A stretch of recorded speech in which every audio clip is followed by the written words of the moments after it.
2012-yil 60ga kirganlar. Telefon qilyapman 8larda. Xo'jayi oldilar. Qanday hazrat? Mana dedilar, telefonni olib. Ha, hojim. Ma'lumda osh bormi? Tasir, osh bugun Toshkentda dedim. Xo'p, kelinglar. Nima sabab? Nima munosabat? Tasir, bugun sizni pasportingizda tug'ilgan kuningiz.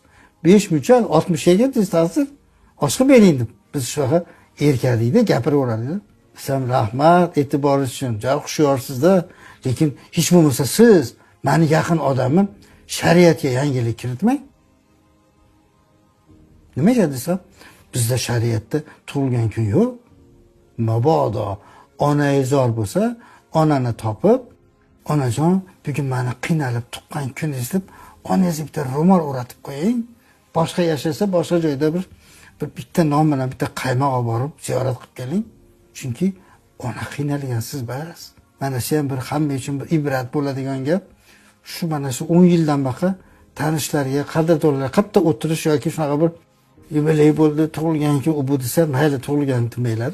Shu bidiyat qilmanglar. Onasi bor ekanmi, shu bo'lsa-da bor. Biz 4 yashar, 5 yashar bolaga hali shamni pudatishadi. Onangizor, ya'ni oshxonada farq topib olib, ularga ovqat qilib beryapti-da. Adolatdan bas ekanda endi. Shu hazratdan bitta ibratli narsa shu. Balki odamlarga bu gapimiz yetib qolar. Buni tagida bir savob bo'lib qolsa ajoyib emas.